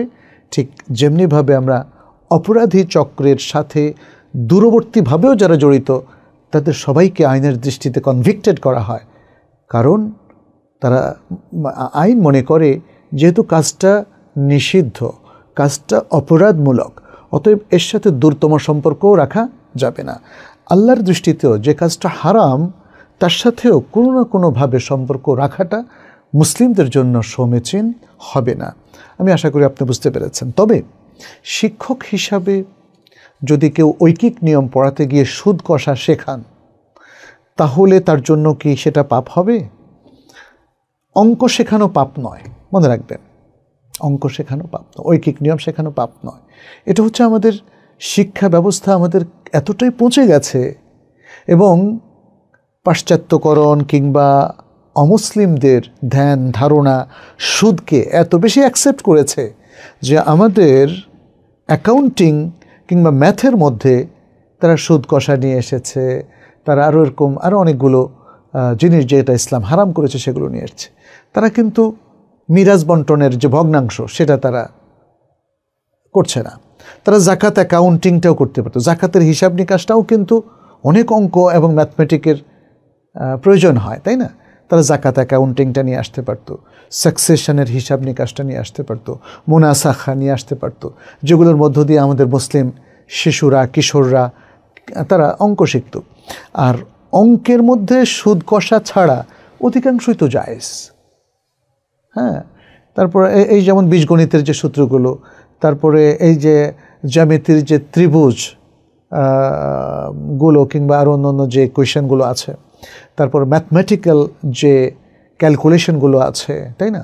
এগুলো তো সবগুলো হারাম না। তো একটা জিনিস কতটুকু দূরত্বে থাকলে সেই জিনিসটা উপর আমরা কোনো কিছু অ্যাপ্লাই করতে পারবো, এই ধরনের হিসাব নিকাশ তো নিষিদ্ধ না, তাই না? অতএব আমি যেটা বলবো যে অঙ্কের যারা বা হিসাব বিজ্ঞানের যারা শিক্ষক তাদের কোনো অপরাধ নেই, কিন্তু আমাদের শিক্ষা ব্যবস্থা পরিবর্তন আনা প্রয়োজন। সুদ কষার পরিবর্তে আমাদের এমন ঐকিক নিয়ম নিয়ে আসা প্রয়োজন যেটা শরিয়া সম্মত এবং সুদের দিকে আমাদেরকে উদ্বুদ্ধ করে না। আর যারা এখন সুদ কষা শেখাচ্ছেন সেই সময় তারা যদি বলে দেন যে দেখো তোমার অঙ্কটাকে এভাবে ম্যাথমেটিক্যাল প্যাটার্নে শেখানো হচ্ছে, বাট জানতে হবে যে সুদ হারাম, সুদের ভয়াবহ পরিণতি, তাহলে আশা করি যে আল্লাহ তাআলা আমাদের উপর থেকে এই পাপটা তুলে নেবেন। আতিক সুমন বলেছেন, লুঙ্গি হাঁটুর উপর বেঁধে খ্যাপলা জাল দিয়ে মাছ ধরা বা আম গাছে আম পাড়া যাবে কিনা? জমহুর উলামায়ে কেরাম বলেছেন যে পুরুষদের জন্য সতর হলো তার নাভি থেকে নিয়ে হাঁটুর নিচ পর্যন্ত। তো আপনি বলছেন হাঁটুর উপরে, তাহলে হাঁটুর উপরে লুঙ্গি অথবা পাজামা অথবা যে কোনো জামা উঠানো এটা পুরুষদের জন্য বৈধ নয়। হাঁটু তার ঢাকতে হবে এবং তার নাভিও ঢাকতে হবে। নাভি এবং হাঁটু এবং মাঝখানের পুরো অংশটা যদি তিনি ঢেকে আম গাছে উঠেন অথবা জাম গাছে উঠেন কিংবা তাল গাছে উঠেন, কোনোটাই সমস্যা নেই, অথবা মাছ ধরতেও কোনো সমস্যা নেই। মোহাম্মদ আরমান ইসলাম বলেছেন, পিতার ইনকাম সোর্স হালাল, কিন্তু সেখানে এনজিও থেকে টাকা নিয়ে লাগায়, তার মানে হালাল হারাম মিশ্রিত হয়ে আছে। এমত অবস্থায় ছেলে কি তার পিতার ইনকাম খেতে পারবে? যদিও সে নিজেই কোনো রকম ইনকাম করে খেতে পারে। আর এমন পরিবারে থাকার বিধান কি? যে পরিবারের কেউ ইসলাম প্র্যাকটিস করে না, ইসলাম কি তা বোঝেই না, সে কি এমন অন ইসলামিক পরিবেশে থাকবে নাকি অন্য কোথায় নিজের দিনকে হেফাজত করার জন্য থাকবে? তবে বাইরে থাকলে তাদের হক সে আদায় করবে এবং তাদের সাথে যোগাযোগ রাখবে। বিষয়টা ক্লিয়ার করে দিলে অনেক উপকৃত হব। সূরা লোকমানের মধ্যে যেখানে আল্লাহ সুবহানাহু ওয়া তাআলা বললেন ওয়াবিল ওয়ালিদাইনি ইহসানা, পিতামাতার সাথে সুন্দর আচরণ করবে। এবং তারপর বলেছেন ওয়া ইন জাহাদাকা আলা আন তুশরিকা বি মা লাইসা লাকা বিহি ইলম ফালা তুতি'হুমা ওয়া সাহিবহুমা ফিদ দুনিয়া মা'রুফা। যদি মা বাবা দুজনে তোমাকে আমার সাথে শিরিক করতে বাধ্য করে যে বিষয়ে তোমার কোনো জ্ঞান নেই, তাহলে তাদের আনুগত্য করো না, আর তাদের সাথে সুন্দর সহাবস্থান করো। তাহলে এখানে যেটা বোঝা গেল যে পিতামাতা আর যদি অনেক ত্রুটি থাকে, এমনকি শিরকের মতো পাপও থাকে বা হারাম ইনকাম থাকে, তাহলেও তাদের সাথে থাকা যাবে, তবে তাদের শিরক থেকে নিজেকে রক্ষা করতে হবে, তাদের হারাম থেকে নিজেকে রক্ষা করতে হবে। বিশেষ করে প্রশ্নের মধ্যে আরমান ইসলাম সে বলেছে যে সে নিজেও ইনকাম করে খেতে পারে। মা বাবাকে সম্পূর্ণ ছেড়ে যাওয়াটার নির্দেশনা কিন্তু ইসলামে নাই। বিশেষ করে মা বাবা যদি মুসলিম হয়, তারপর তার ত্রুটি আছে, তার হয়তো হারাম ইনকাম আছে, সুদ ঘুষ আছে ইত্যাদি, সেক্ষেত্রে ছেলে হিসাবে তাদেরকে নাসিহা করে যেতে হবে। তারা ইসলাম বোঝে না, ভালো কথা, তাহলে ইসলাম বোঝাতে হবে তাদেরকে। কতদিন পর্যন্ত? আমরা তো সূরা নূহের মধ্যে দেখি 950 বছর পর্যন্ত নূহ আলাইহিস সালাম বুঝিয়েছেন। তাহলে আমাদের বয়স তো 100 বছরও সাধারণত পৌঁছে না। অতএব মা বাবার সাথে থাকতে হবে, তাদের সাথে ওয়াসাহিবহুমা ফিদ দুনিয়া মা'রুফা, সুন্দরভাবে থেকে তাদের প্রতি আচার আচরণ ভালো রেখে তাদেরকে আমরা যদি নাসিহা দেই, তাহলে তারা একটা না একটা সময় তারা গ্রহণ করবে ইনশাআল্লাহ। কিন্তু আমরা যদি তাদেরকে ঘৃণা করি, তারা ইসলাম প্র্যাকটিস করে না বলে আমি তাদেরকে ছেড়ে চলে যাই, তাহলে দেখা যাবে যে তারা বলবে আমার ছেলেটা ইসলাম প্র্যাকটিস করে খারাপ হয়ে গেছে, কথা শোনে না, আমাদের খোঁজ খবর নেয় না। আপনি বলছেন যে খোঁজ খবর আপনি নেবেন বা তাদের সাথে যোগাযোগ রাখবেন, বাট এতে তারা সন্তুষ্ট হবে না। কোনো মা বাবাই এতে সন্তুষ্ট হবে না যে আমার ছেলে আমাকে ঘৃণা ভরে ত্যাগ করে এখন মাঝে মাঝে ফোন করে আর 2-4টা টাকা পাঠায় না। তাদের সাথে থাকবেন, তবে মনে রাখতে হবে তাদের সাথে থাকার মানে হচ্ছে একই ফ্ল্যাটে একই রুমে থাকা না, পাশাপাশি থাকেন। যদি দেখেন যে মা বাবা তারা পর্দা প্রশিদা মানে না, সন্তানদেরকে কোরআন পড়াতে রাজি না, তাহলে আপনার যে স্ত্রী, তার যদি পর্দা ব্যাহত হয়, তার যদি সন্তানকে কোরআন পড়াতে ব্যাহত হয়, তাহলে আপনারা কাছাকাছি কোথাও বাসা নিতে পারেন। মেঘলা আকাশ, আচ্ছা এটা ফেসবুক নেম, বলছেন আমি একজন সরকারি নার্স, রেজিস্টার্ড নার্স, আমি একটা উপজেলাতে কর্মরত আছি, আমি নিকাব পরে পর্দা করে ডিউটি করতে পারি। আমার প্রশ্ন, আমি ওখানে মাসে 8 থেকে 9 দিন ডিউটি করি, সেটা আমাদের সুপারভাইজার, টিএইচ সবাই অবগত। ওখানে রোগী অনেক কম থাকে, সেখানে আমার থাকার জায়গাও যাতায়াত ব্যবস্থা ভালো না, তাই বাকি দিনগুলো সদরে থাকি। আমাদের এভাবে ডিউটি করার কারণে কোনো রোগী ক্ষতিগ্রস্ত হয় না, ওখানে রোগীর সংখ্যা কম, তাই আমরা 2 জন 24 ঘন্টা ডিউটি করি, ডাক্তাররাও এভাবে করে। আমার প্রশ্ন, এতে কি আমার রুটি রোজগার হালাল হবে?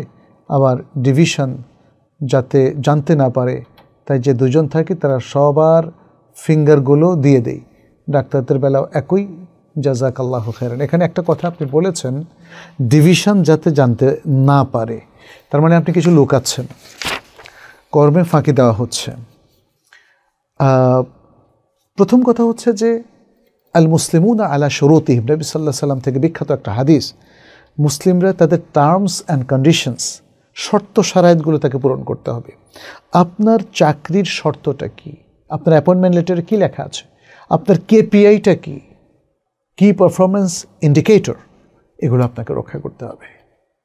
আপনি কারোর সাথে আন্ডারস্ট্যান্ডিং করলেন, রোগী কম, এই যুক্তিগুলো এখানে গ্রহণযোগ্য নয়। ডিউটি আপনাকে করতে হবে। আপনার ডিভিশন কি আপনাকে অ্যালাউ করবে মাসে 8 থেকে 9 দিন ডিউটি করা? এবং আপনারা হয়তো শিফট করে ডিউটি করছেন যাতে করে দীর্ঘদিন অনুপস্থিত থাকতে পারেন। মাসে 10 দিনও যদি ডিউটি করেন, 20 দিন ডিউটি করছেন না, আপনি কীভাবে বুঝলেন রোগী কম আসে? হ্যাঁ, তুলনামূলক রোগী কম আসে, সারাদিনে 1 জন 2 জন 5 জন আসতে পারে, কিন্তু আপনার ডিউটি নিজের মন মতো করে সাজিয়ে নেওয়া, নিজের সুবিধা মতো সাজিয়ে নেওয়া, এটা আনঅথরাইজড। আপনার অথরিটি এটাকে এন্ডোর্স করে নাই। আপনাকে পুরো মাসের জন্য আপনাকে একটা বাধা ধরা সিস্টেমে বলে দেওয়া আছে, ডিসিপ্লিন মেনটেন করবেন, আপনার ছুটি থাকবে 1 দিন, বাকি দিনগুলোতে আপনি 8 ঘন্টা ডিউটি করবেন। অতএব সেই ডিউটিতে আনঅথরাইজড নিজের ইচ্ছা মতো কোনো কিছু করা, অথবা আপনার কোনো কলিগের সাথে কিংবা ডাক্তারদের সাথে নার্সরা একটা আন্ডারস্ট্যান্ডিং করে নেওয়াটা আমার মনে হয় না প্রতিষ্ঠান এটাকে মেনে নেয়, প্রতিষ্ঠান এটাকে এন্ডোর্স করে। যেহেতু করে না, সেহেতু এখানে অবজেকশন থেকেই যাবে। হালাল রোজগার করতে হলে আপনাকে সিনসিয়ারলি এবং অনেস্টলি আপনাকে আপনার ফুল ডিউটি করতে হবে। শাহিদুল ইসলাম, আমাদের এখানে মসজিদ ভিত্তিক সমাজ ব্যবস্থায় কোরবানির গোশত 3 ভাগের 1 ভাগ বাধ্যতামূলক সমাজে দিয়ে দিতে হয়। সাথে স্বেচ্ছাসেবক ভাইদের মজুরি বাবদ কোরবানিদাতাকে 200-300 টাকা দিতে হয়। কাজগুলো শরীয়তসম্মত কি? প্রথম কথা হচ্ছে, কোরবানির গোশত 3 ভাগ বাধ্যতামূলক নয়।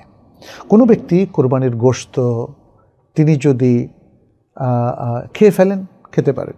বন্টন করে দিতে চান, তাও দিতে পারেন। কিছু তিনি যদি জমা রাখতে চান, আস্তে ধীরে খাবেন, সেটাও জায়েজ আছে।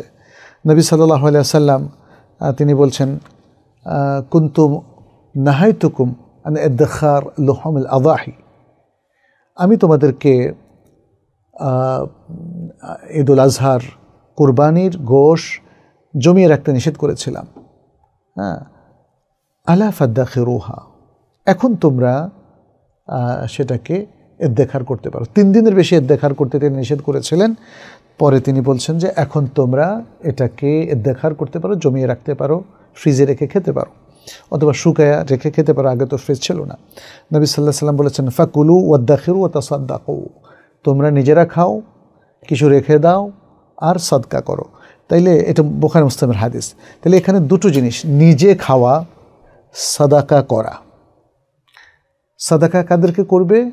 গরিব দুঃখী, যারা চায় অথবা যারা অভাবী কিন্তু চায় না, এসব ধরনের লোকদেরকে সাদাকা করার কথা বলা হয়েছে। আমরা সূরা আল হজের মধ্যে দেখি আল্লাহ সুবহানাহু ওয়া তাআলা বলছেন, ফাকুলু বিনহা ওয়া আত'ইমু আল কানিআ ওয়াল মু'তার, তোমরা নিজেরা এই গোশত থেকে খাও এবং যে চায় না, লজ্জায় মুক্তানা থাকে, স্বল্পে তুষ্ট থাকে, তাকেও দাও, আর যে চায় তাকেও দাও। কোরবানির সময় অনেকে আমাদের কোরবানির কাছে আসে এবং বলে যে ভাই আমাকেও কিছু গোশ দেন, তাদেরকে দিতে বলেছে। তাহলে যে চায় না এমন লোকদেরকে দিতে বলছে, এটা সাদাকা। আর দ্বিতীয় আয়াতে বলা হয়েছে, ফাকুলু মিনহা ওয়া আত'ইমুল বাঈস আল ফাকির, তোমরা তা থেকে খাও এবং যারা ফকির দুস্থ তাদেরকে খাওয়াও। তাহলে দুটো জিনিস এখানে আমরা পেলাম, একটা হলো নিজে খাওয়া, আর একটা হলো দুস্থদেরকে খাওয়ানো। তৃতীয় জিনিসটা পেলাম ইদ্দেখার করে রাখা, কিছু জমিয়ে রাখা। চতুর্থ আরেকটা জিনিসও আছে, সেটা হচ্ছে গোশকে নিজেই সব খেয়ে ফেলবেন, আত্মীয় স্বজনকে দেবেন না কিছু। আত্মীয় স্বজন যদি আপনার বাড়িতে বেড়াতে আসে, আপনি তো খাওয়াবেন, তাই না? তাহলে এখান থেকে তৃতীয় আরেকটা ভাগের বিষয়টা চলে আসে। এই জন্য আমাদের ওলামায়ে কেরাম তারা এই 3টা ভাগের কথা বলেছেন। তবে এটা মুস্তাহাব, এটা বাধ্যতামূলক নয়। আপনি এখানে বলছেন সমাজ এটাকে বাধ্যতামূলক করে, মসজিদ এটাকে বাধ্যতামূলক করে দেয়, এটা ঠিক না। এটাকে বাধ্যতামূলক করে দেওয়া ঠিক না, উদ্বুদ্ধ করা উচিত। আর এটা যে মুস্তাহাব, এটা যে ঐচ্ছিক উত্তম কাজ, এভাবেই সমাজে এটার প্র্যাকটিস করা উচিত, বাধ্যতামূলকভাবে না। বাধ্যতামূলক হলে ওয়াজিব হয়ে যায়, যেটা সঠিক নয়। আচ্ছা, এখন আপনারা যদি পারস্পরিক সম্মতিতে এটা করেন যে আমাদের এখানে 10টা 15 20টা কোরবানি হলো, তাহলে আমরা কোরবানি থেকে গোশগুলোকে একসাথ করে সাদাকার জিনিসগুলো গরিব দুঃখীদের মধ্যে বন্টন করে দিলাম, এটা হতে পারে। কিন্তু আরেকটা যেটা বললেন যে প্রত্যেকের কোরবানি থেকে 3 ভাগের 1 ভাগ করে নিয়ে আপনারা জমা করেন, এটার কোনো দলিল নাই। যেই উসলুবে, যে সিস্টেমে আপনারা করছেন, এটা শরিয়াসম্মত সিস্টেম না। কারণ আপনি অনেকটা জোর করেই প্রত্যেককে বাধ্য করছেন 3 ভাগের 1 ভাগ আপনাদেরকে দিয়ে দেওয়ার জন্য, এবং সেটা মসজিদ ভাগ করছে। বাহ্যিক দৃষ্টিতে এটাকে ভালো মনে হয়, বাট যেহেতু বাধ্যতামূলক করছেন, যেহেতু জোরাজোরি করছেন, যেই জোরাজোরির পক্ষে শরিয়া কোনো বক্তব্য দেয়নি, অতএব সেটাকে পরিহার করুন। নিজেরা উইলিংলি নিজেরা জোগাড় করে যদি সামাজিকভাবে গরিব দুঃখীদের মধ্যে সেটা সাদাকা করে দিতে পারেন, তাতে অসুবিধা নেই। আর স্বেচ্ছাসেবক ভাইয়েরা যারা এই কাজটা করছে, এটা একটা খেদমা, সার্ভিস, তাদেরকে যদি কিছু দেন, দিতে পারেন, শরিয়া সেটা নিষেধ করে না। আবার না দিলেও যেহেতু তারা স্বেচ্ছাসেবক, তাতে কোনো সমস্যা নেই। তবে তাদেরকে বলে দিতে হবে যে আমরা তোমাদেরকে দেব না কিছুই, তোমরা স্বেচ্ছাসেবক হিসাবে কাজ করো। অথবা বলে নেবেন, দেখো তোমরা যারা কাজ করছো, আমরা তোমাদেরকে 200 বা 300 টাকা করে দিয়ে দেবো, তোমার মানুষের মধ্যে এগুলোকে একটু সুন্দর করে বন্টন করে দাও। আচ্ছা, আরেকটা বা দুটো প্রশ্ন নিয়ে আমরা শেষ করছি। আপনাদের অবশ্য বেশ কিছু লাইভে প্রশ্ন আছে, সেগুলো আমরা সংক্ষেপে নেওয়ার চেষ্টা করব। কবি আবদুল্লাহ বলছেন, কাপড় 3 চাপ দিয়ে না ধুলে কি কাপড় পাক হবে না? 3 চাপ দিয়ে ধুতে হবে, এটা কে বলেছে? এমন কোনো কিছু শরীয়তে আসেনি। অতএব কাপড় একবার ধুলেই যদি পরিষ্কার হয়ে যায় তাতে পাক হবে ইনশাআল্লাহ। ফয়সাল আবদুল্লাহ শান্ত বলেছেন, নাপাক ধোয়ার সময় ছিটকে পড়া পানি, বালতির ভালো পানি এবং শরীরে লাগলে পানীয় শরীর নাপাক হবে কি? এটা যদি সামান্য পরিমাণ হয় এবং নাপাকটা যদি স্লাইট একটা ছোট্ট নাপাকি হয়, যেমন প্রস্রাবের একটা ফোঁটা পড়েছে আপনার লুঙ্গিতে, সেই লুঙ্গি এখন ধুচ্ছেন, সে ধোয়ার পানি থেকে আরেক ফোঁটা আপনার গায়ে পড়লো, তাহলে এতে কোনো সমস্যা নেই। কিন্তু নাপাকটা যদি গালিজা হয়, যেটা নাজাসাতে মোগাল্লাদা বলা হয়, যেটা সরাসরি মল কিংবা প্রস্রাবের ফোঁটা এসে আবার আপনার গায়ে পড়লো, হ্যাঁ, তাহলে সেটা অবশ্যই ধুতে হবে। যেমন বাচ্চাদের মল পরিষ্কার করার সময় সেই পানিটা যেটা দিয়ে মল পরিষ্কার করা হচ্ছে সেটা এসে যদি আপনার গায়ে অথবা কাপড়ে পড়ে, যেহেতু সেটার সাথে মল সরাসরি যুক্ত, তাহলে সেই ধরনের নাপাকি অবশ্যই ধুয়ে নিতে হবে। মোহাম্মদ ফয়সাল মাহমুদ বলেছেন, জামাতের নামাজের ক্ষেত্রে দোয়া পড়া অবস্থায় সালাম ফিরালে দোয়া কি পড়া বন্ধ করতে হবে? এটা কে? ইমাম সাহেব যখন সালাম ফেরান আপনি দোয়া বন্ধ করে তখন ইমামের পরপর সালাম ফেরাবেন। আর নিজে যদি একাকী নামাজ পড়েন তাহলে সালাম ফেরানোর আগে তো অটোমেটিক আপনাকে দোয়া বন্ধই করতে হবে না, দোয়া শেষ করেন, দোয়া শেষ করেন। দোয়া করা এটা তো দোয়ার জায়গা, অতএব যে দোয়াগুলো আপনি করতে চান দোয়া করেন, শেষ করেন, তারপরেই তো বলবেন আসসালামু আলাইকুম ওয়া রাহমাতুল্লাহ, আসসালামু আলাইকুম, তাই না?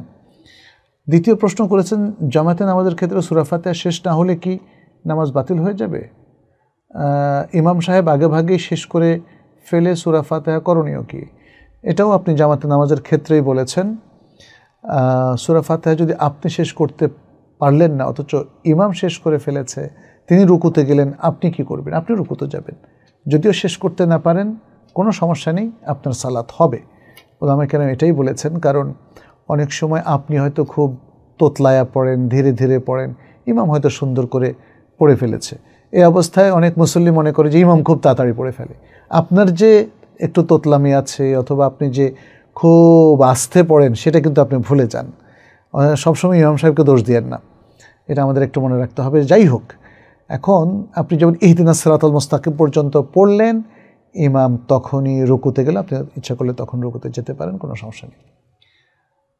মোহাম্মদ ইব্রাহিম বলেছেন, আল আজহার বিশ্ববিদ্যালয়ের অনার্স সার্টিফিকেট দিয়ে সৌদি আরবের বিশ্ববিদ্যালয়ে পিএইচডি করার সুযোগ আছে? হ্যাঁ, আছে যতটুকু জানি, যেহেতু আল আজহার বিশ্ববিদ্যালয় এটা স্বীকৃত একটি বিশ্ববিদ্যালয়, সেখানের অনার্স সার্টিফিকেট দিয়ে আপনি পরে ম্যাজিস্ট্রেট যদি করেন, সেটা আল আজহার বিশ্ববিদ্যালয় ম্যাজিস্ট্রেট করেন অথবা সৌদি কোনো বিশ্ববিদ্যালয় ম্যাজিস্ট্রেট করেন, তারপরে আপনি পিএইচডি করবেন। অনার্স থেকে, যেটাকে আমরা ব্যাচেলর ডিগ্রি বলি, সরাসরি পিএইচডিতে যাওয়ার নজির আরও বিশ্বে নাই। ব্যাচেলরের পরে যেটা আপনাকে করতে হবে মাস্টার্স, যেটাকে ম্যাজিস্ট্রেট বলা হয়, এবং তারপরে পিএইচডি। আল আরাবিয়াতু বাইনা ইয়াদাইক 4 খণ্ড শেষ করলে আরবিতে কতটুকু দক্ষতা হবে? প্রবল দক্ষতা হবে, কিন্তু আপনাকে পড়তে হবে সঠিকভাবে। আপনি যদি কোনো মতে একবার রিডিং করে শেষ করে ফেললেন 8টা বই, এখানে 4টা স্তর আছে, 8টা বই, 4টা খণ্ড আপনি বলেছেন না, খণ্ড আরও বেশি। তো এই বইগুলো আপনার খুবই উন্নত মানের, ভাষা শেখার জন্য খুবই উপযুক্ত, এবং এগুলো যারা পড়াবেন তাদেরও কিছু ট্রেনিংয়ের প্রয়োজন আছে।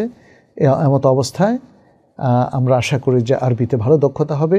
এক্ষেত্রে আপনারা জানেন যে আল আরাবিয়াতু বাইনা ইয়াদাইকার প্রথম 2 খণ্ড আমরা আমাদের ডিপ্লোমা ইন আরবিক ল্যাঙ্গুয়েজের মধ্যে পড়িয়ে থাকি তাইবা একাডেমিতে।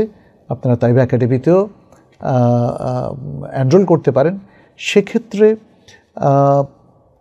তাইবা একাডেমির পরবর্তী অ্যাডভান্সড ডিপ্লোমা ইন আরবিক ল্যাঙ্গুয়েজে হয়তো আল আরাবিয়াতু বাইনা ইয়াদাইকার অ্যাডভান্স বইগুলো এখানে আসতে পারে। আর এর পাশাপাশি আমি আপনাদেরকে আরেকটা জিনিসও জানিয়ে দিচ্ছি, এখন আমাদের এখানে এনরোলিং চলছে। এখন ডিপ্লোমা ইন ইসলামিক স্টাডিজ এর ভর্তি চলছে, এটা আরও 2-3 সপ্তাহ যাবৎ চলবে, এবং তারপর আসছে ডিপ্লোমা ইন আরবিক ল্যাঙ্গুয়েজ। আপনারা তার জন্য প্রস্তুত হন। পাশাপাশি আমাদের অন্যান্য ওয়েবিনার এবং অন্যান্য কোর্সের অফার তো আছেই। আপনারা আমাদের ওয়েবসাইট এবং আমাদের ফেসবুক পেজগুলো আপনারা একটু ভিজিট করতে পারেন। মোহাম্মদ মারুফ হাসান বলেছেন, আমার এলাকার পরিচিত একজন একটি নেল কাটার কিনে ওই ব্যক্তিকে 500 টাকার নোট দেয়, বিক্রেতা বাকি টাকা ফেরত দেয়, তখন সে টাকাগুলো সে গুনে নেয়নি। বাড়িতে এসে গণনার পর দেখা গেল 50 টাকা বেশি দিয়েছে এবং একটি 50 টাকার নোট ছেঁড়া। ওই বিক্রেতার চেহারাও ওই ব্যক্তির মনে নাই। এখন সে কী করতে পারে? সাদাকা করে দিবে ওই ব্যক্তির নামে, যদি সর্বাত্মক চেষ্টা করেও ওই ব্যক্তিকে না পাওয়া যায়। যে ব্যক্তির কাছ থেকে তিনি নেল কাটারটা নিয়েছেন তাকে খুঁজে বের করতে পারলে ভালো। আর যদি তিনি নিরাশ হয়ে যান যে খুঁজে বের করা মোটেই সম্ভব হচ্ছে না, তাহলে তিনি ফেসবুকের আশ্রয় নিতে পারেন বা হোয়াটসঅ্যাপ গ্রুপ বা ওই এলাকার জিজ্ঞাসাবাদ করতে পারেন। তিনি যখন পরিপূর্ণভাবে নিরাশ হয়ে যাবেন এবং আরও কিছুকাল অপেক্ষা করবেন, প্রায় 6 মাস থেকে 1 বছর অপেক্ষা করতে পারলে ভালো। কিন্তু তিনি যদি পুরোপুরি নিরাশ হয়ে যান তাহলে ওই ব্যক্তির নামে আপনি সাদাকা করে দিতে পারেন। রবিউল ইসলাম রবি বলেছেন, দয়া করে প্রশ্নোত্তরটা দেবেন। বর্তমান প্রেক্ষাপটে ইসরায়েল ইরান এই দুই দেশের মধ্যে মজলুমকে আমরা কাদের পক্ষ নিব, কেন নিব? আমরা তো বলেছি যুদ্ধ যারা শুরু করেছে তারাই জালিম। হ্যাঁ, পক্ষ নেবেন বলতে আপনি কি বোঝাচ্ছেন? আমি কিন্তু এটা বোঝানোর জন্য অনেক দীর্ঘ কথাবার্তা বলেছি আজকের লাইভের শুরুতে। আপনি ইরানের পক্ষ নিয়ে কি শিয়া হয়ে যাবেন? আমরা তো সেটা মেন করছি না। আপনি অনেক সময় দেখবেন, যেমন রাশিয়া এবং ইউক্রেন এই যুদ্ধে আপনি কার পক্ষে? এখানেও তো জালেম মাজলুম আছে, তাই না?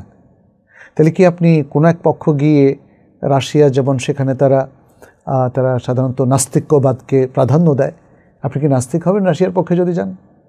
অথবা ইউক্রেনের পক্ষে গেলে আপনি কি খ্রিস্টান হবেন? অথবা ইউক্রেনের প্রেসিডেন্ট ছিল ইহুদি, জেলেনস্কি, আপনি কি ইহুদি হবেন? এই বিষয়গুলো আমাদেরকে একটু ভাবতে হবে। আসলে একজন মাজলুমের পক্ষে থাকার অর্থ তার দিন, ধর্ম, আকীদাকে গ্রহণ করা না।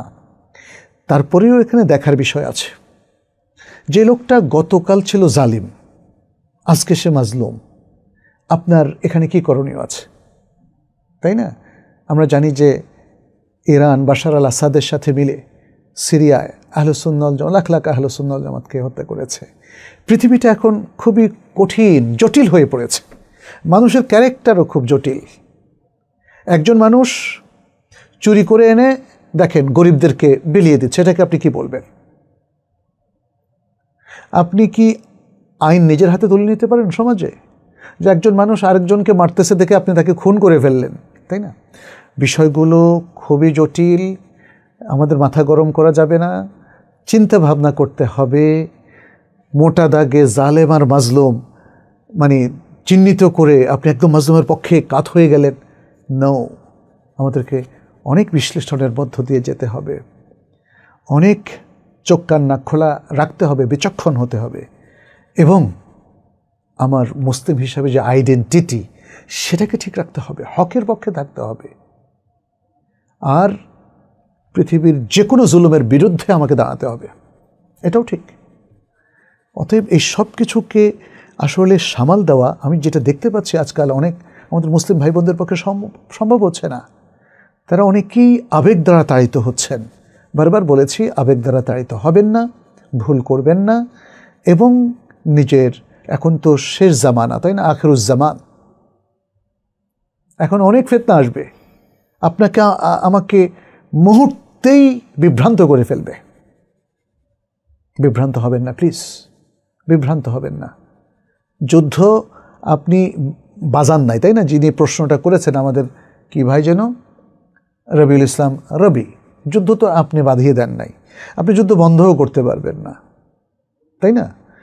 আপনি আল্লাহর কাছে দোয়া করেন, আল্লাহ পৃথিবীতে যেন হক প্রতিষ্ঠিত হয়, জুলুম যেন নিপাত যায়, আল্লাহ যেন জালিমদেরকে পরাজিত করেন। এভাবে আপনি কমন দোয়াও করতে পারেন, কমন দোয়াও করতে পারেন। আর যুদ্ধের উভয় পক্ষ যদি বাতিলের উপর থাকে, আর তাদের হেদায়েতের জন্য আপনি দোয়া করতে পারেন, আল্লাহ যেন তাদেরকে হেদায়েত দেয়, যেমনটি নবী সাল্লাল্লাহু আলাইহি ওয়াসাল্লাম তায়েববাসীদের জন্য দোয়া করেছিলেন।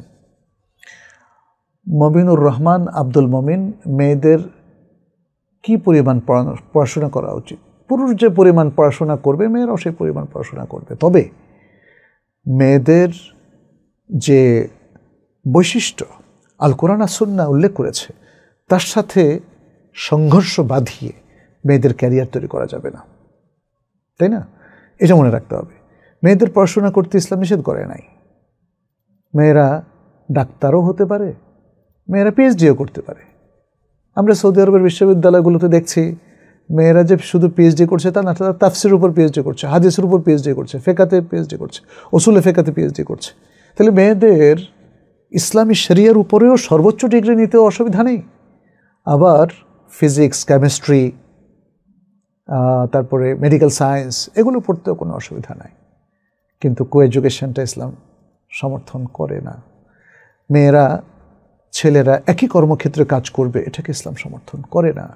মেয়েরা পর্দা করবে না, বেপর্দা হয়ে কাজ করবে, এটাকে ইসলাম সমর্থন করে না। MH নবী বলেছেন, আমাদের পাপ কাজ করার জন্য নফস বেশি দায়ী নাকি শয়তান বেশি দায়ী? হ্যাঁ, খুব সুন্দর ইন্টারেস্টিং একটা প্রশ্ন আপনি করেছেন। কে বেশি দায়ী? এক একজনের ক্ষেত্রে এক একটা। তবে শয়তানের রোলটা আপাত দৃষ্টিতে একটু বেশি মনে হচ্ছে আমার কাছে। আপনার নফসকে তো শয়তানি প্রলুব্ধ করে, তাই না? প্রলুব্ধ করে যদি আপনার নফসটা খুব সফট টাইপের হয় এবং শয়তান দ্বারা খুব প্রভাবিত হয়ে যায়, তখন শয়তানের ছুটি নেয়, বলে যে ঠিক আছে, এই নফসটা মাশাআল্লাহ আমার তাবেদার হয়ে গেছে, এখন আর এর পেছনে আমার সময় দেওয়া লাগবে না। তখন কন্ট্রিবিউশনটা কিন্তু আপনার নফসের বেশি হয়। শয়তান তখন ছুটি নেয়, শয়তান অন্যদিকে কাজে চলে যায়। বুঝতে পেরেছেন? তো বিষয়টা আপনার যদি বলেন সবসময় নফস বেশি দেয় অথবা সবসময় শয়তান বেশি দেয়, ব্যাপারটা এমন নয়। এক একজনের জন্য এক এক রকম। আরিফুল ইসলাম বলেছেন, ইবাদতে মনোযোগ বাড়াবো কিভাবে, বিশেষ করে সালাত। সুবহানাল্লাহ। ইবাদত যদি আপনি নিজের সবচেয়ে 1 নম্বর প্রায়োরিটি মনে করেন এবং ইবাদতকে যদি সবচেয়ে বেশি গুরুত্ব দেন, ইবাদতে যদি আপনি সিরিয়াস হতে পারেন, তাহলে মনোযোগ আসবেই। আমি অনেককে জিজ্ঞেস করেছি, আচ্ছা ভাই বলেন তো, আপনি বিমানের টিকিট কিনেছেন, এরপরে ফ্লাইট মিস করেছেন কয়বার? বহু ভাইকে জিজ্ঞেস করেছি। কেউ 30 বছর 40 বছর ধরে বিমানে চড়ছে, বলছে একবারও তো মিস করি নাই। তার মানে ইউ আর সিরিয়াস। নামাজ মিস করছেন কেন এত? You are not serious. ঠিক একই জিনিস মনোযোগের ক্ষেত্রেও। আপনি যখন খুব সিরিয়াস হবেন, মনোযোগ বেড়ে যাবে, আর যখন সিরিয়াসনেস কমে যাবে, গুরুত্ব কমে যাবে, মনোযোগ কমে যাবে। অতএব সিরিয়াসনেস বাড়ান। আর আরও অনেকগুলো বিষয় এর সাথে জড়িত আছে। আমি আপনাকে বলবো,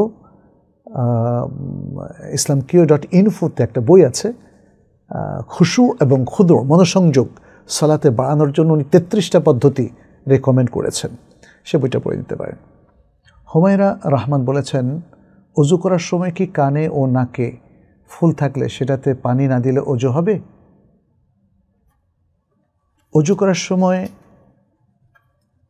এটা মেয়েদের ক্ষেত্রে কানফুল এবং নাকফুল আছে, তাই না? তখন সেখানে পানি না দিলে অজু হবে কি না? ভেতরে তো আসলে পানি যাওয়াটা জরুরি না, কিন্তু আপনার পুরো চামড়ার উপরে এবং নাকের পুরো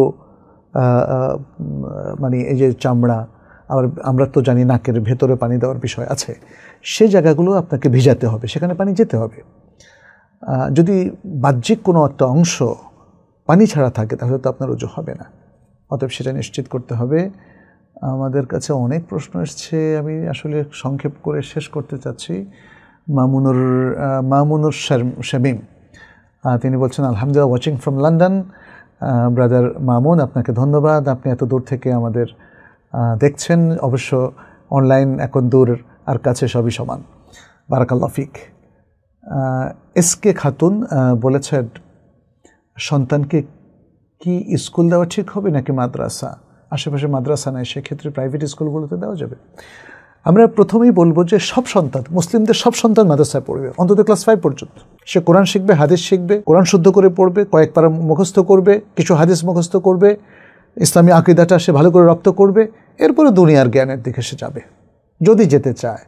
আর যদি সে তার সারা জীবন পিএইচডি পর্যন্ত ইসলামের উপর পড়তে চায়, আহলান ওয়া সাহলান, সে তো অনেক সুন্দর। আশেপাশে যদি কোনো মাদ্রাসা না পান বা কোনো মাদ্রাসায় যেতে না পারেন, তাহলে অন্তত যেই স্কুলগুলোতে টুপি পরার বিধান আছে, তারা নামাজ পড়ায়, নামাজ শেখায়, ইসলামী স্কুল, সেগুলোতে আপনি পড়াবেন। আর যে স্কুলগুলোতে কোনো ইসলাম শেখানো হয় না, ছেলে মেয়েদের মধ্যে তারা আসলে মানে অনইসলামিক চর্চা করে, দিনদারি নাই, সেগুলোতে পড়ানো যাবে না, তার থেকে বাড়িতে পড়ানো ভালো।